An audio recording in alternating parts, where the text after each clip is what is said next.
Hello, this is the first of my so-called normal videos. Heavy breathing there is my Labrador, who gets excited whenever I speak, and because I've only just started doing this, she's not learnt to settle down. Luckily my little Yorkie does, but yeah, so any noises are going to be coming from her. And I said before this, you'll get my Facebook newbie tag, which will give you some ideas of sort of things that I read and sort of things I like. And after this video, I'm going to put up the science fiction tag that I think Michael K. Vaughan did a few months back, because that probably gives you some other ideas of the sort of things that I read. You know, this channel hopefully will develop of the sort of things I like to do and like to read, but you know, if people come to watch me, I'm incredibly grateful. If not, I will be talking to myself for a long time. But this video, I'm going to just talk through some of the stuff I'm reading at the moment, some of the stuff I have read over the past couple of weeks, and sort of a few ideas of what I'm going to read in the next few weeks. What I'm going to be reading is, in the next few weeks can change drastically, because I don't believe in TBR lists. I'm not like some people who've got a list of all these books that I'm going to read this year or in the next few months. I sort of have an idea what my next book might be, or what my next book might be, but when I go to my shelf, it can quite possibly change, because something else could highly interest me. Hello, gorgeous girl. Yes. Calm down, girl. Yeah. But yes, so Micah there, my Labrador, is bringing me stuff, which isn't very useful. But anyway, as I was saying, my TBR list changed constantly, but I just thought just doing this video might give some people an idea of some of the sort of things I read. I said I'm not the fastest reader, 1 to 2 books a week if I'm lucky, sometimes less, depends what sort of mood I'm in. So I won't be doing these every week, but every now and then I'll probably do one and just say, oh, I've just read this, and things. I will start off this list of what I'm actually reading at the moment. And the first book is a book by the wonderful Frederick Pohl, which I've never read before, which is The Way the Future Is, which is a memoir of his time writing. And obviously he was one of the golden age pioneers, and it's, so far I am about 30 or 40 pages into it, and it's incredibly interesting, and it's just a fun read. And Frederick Pohl just writes beautifully anyway. I said I normally read 2 to 3 books at the same time, and different parts of the house and what have you, so I sort of pick them up as I'm going along. So that's the Frederick Pohl book I'm reading at the moment. I've got a bit of a click on this. Obviously on this device of the devil, I've got Arthur Hailey's Hotel, which if you don't know, he was a incredibly popular author of the 60s, 70s, and even the 80s. And the film Airport, if you know it, he wrote the book for it, which I think I have got somewhere. I've actually got the Evening News I picked up recently, and I knew I had Hotel somewhere, but I am not sure where it is. But anyway, I just had urge to read this, and I found an ebook copy of it, so reading that. And Arthur Hailey was really renowned for, when he researched a book, he implanted it. Apparently he spent a year or so in a hotel working out all how they ran and all the background shenanigans. And Hotel is set like 5 days in this hotel in New Orleans, and basically it's all the workings of the hotel. It's set in the 60s, because obviously that's when he wrote it, but you know what's interesting is some of the racial politics and perceptions and how people address people. But it's just, his characterization is good and it's very entertaining. I think there is a chance that I read this back in the early 1980s. I don't know what a 14, 15-year-old boy was doing reading that at the time, but I just get this feeling I did. But I picked up Airport the other week from a charity shop, and then I found the shipping news, and I was just really interested for, Hotel's the most famous one I remember, so I managed to find an ebook copy of that. And I just thought, okay, let's do a bit of Arthur Hailey stint, and I'm really quite enjoying that one. So that's Hotel, which is, yeah, it's not my sort of normal reading, but I do go off in tangents and read stuff. Okay, second book I'm reading is Robert Heinlein's Friday. Can't remember who the artist has done this cover. This is my original copy from the early 80s. I've probably not read this for 20 or 30 years, but I just had this urge to, and I'm about 100 pages into it, and it's coming back to me and I'm really enjoying it. It's one of his later books. It's a book after this called Job, The Comedy of Justice, which is one of my favourite Heinlein books, which is really, really good. This one's, I'm enjoying it.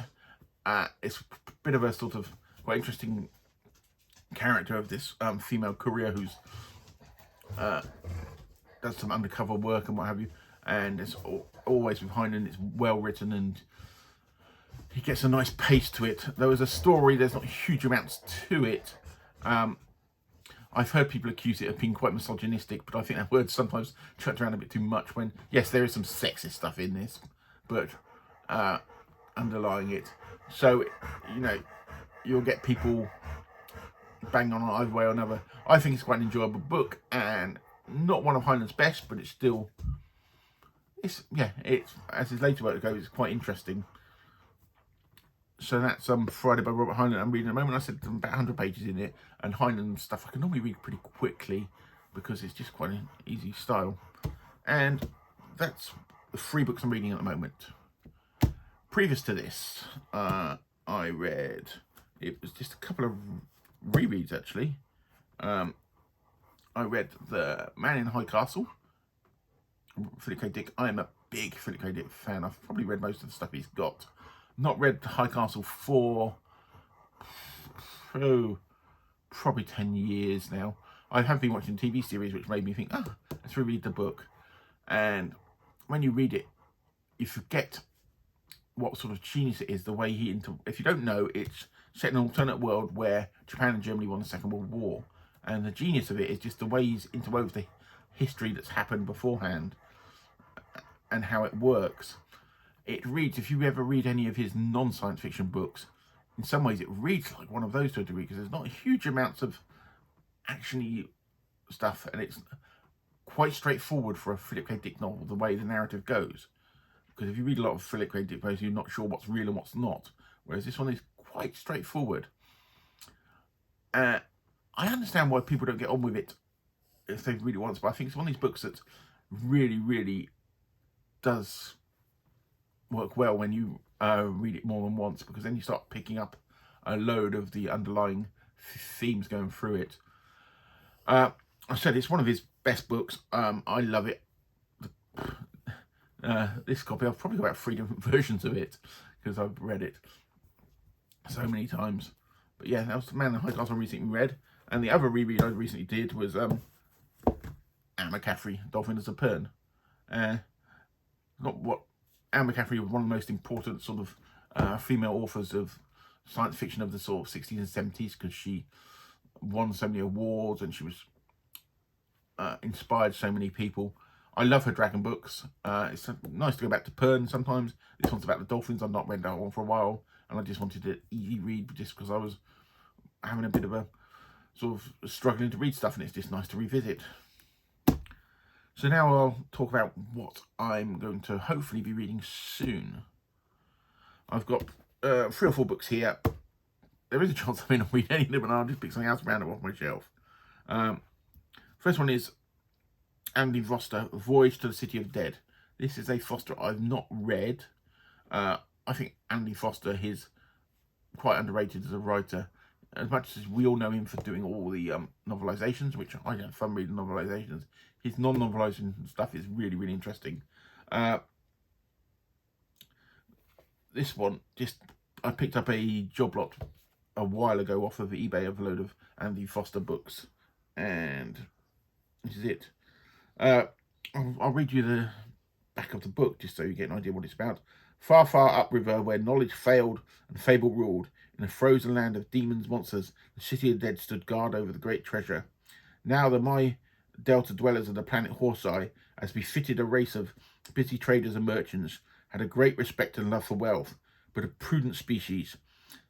They knew also that danger was well dangerous, so their thoughts turned to the Hugh Max couple, Lyra and Etienne Redal, impatiently waiting permission to explore the planet.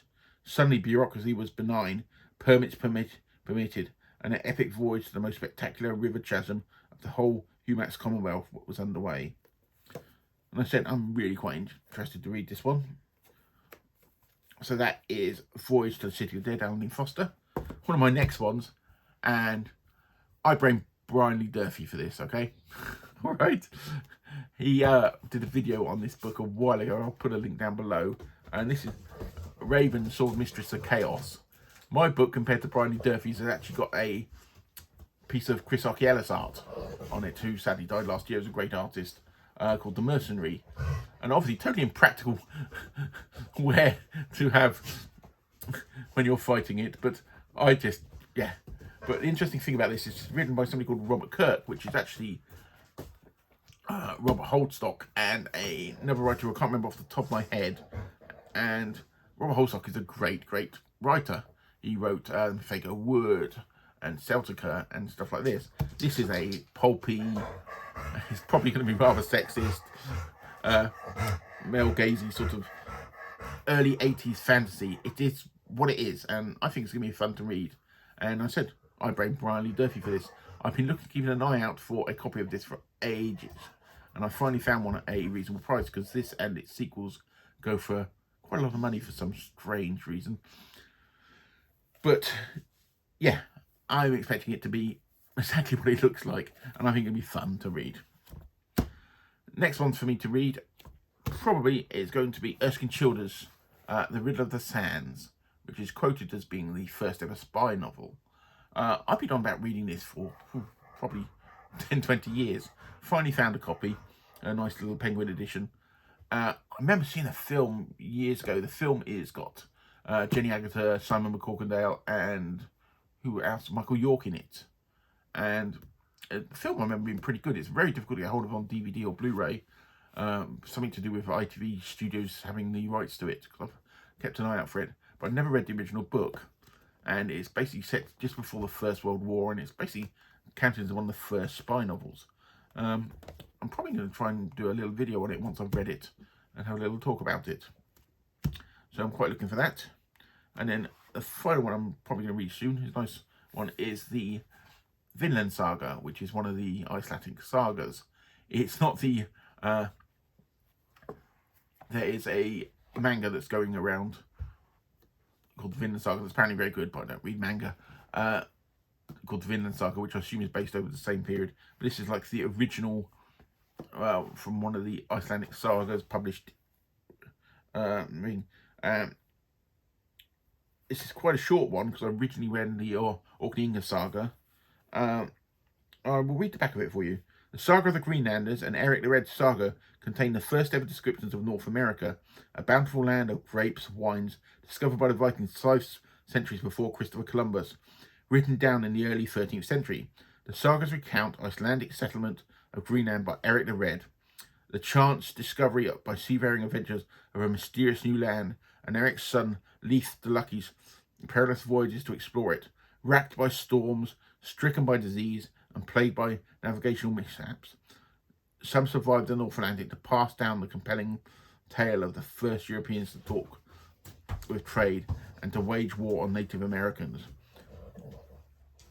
Kniva Kunz's meticulously yet highly accessible translation is accompanied with an introduction by Gali Sergensen, which discusses the historical reliability of the two sagas and the geographical placing of Vinland, and builds up a picture of the explorers' likely sea routes to New World. This edition also contains maps, a family tree, and an index of characters, a chronology and suggestions for further reading.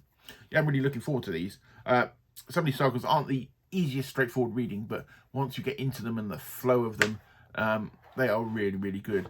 The Orkneyinga Saga, which I really, really love, I read recently, a few months back, and that is it's quite stunning, really, when you start thinking about it. And yes, they were, you read it and you think, yes, the Vikings were, as they're portrayed in a lot of things. But yeah, that is my upcoming stuff. I said I'm not sure how often I'm going to do little videos like this. You know, what sort of videos I do is probably in development time and what I feel like doing. But I've just thought this might give people a sort of good idea of sort of some of the variety of what I'm reading at the moment. And I just hope you enjoy it and come back and watch some more. And yeah, I think that's about it. So I will leave you to your afternoon or whatever, whenever you're watching this, and I will speak soon. Okay.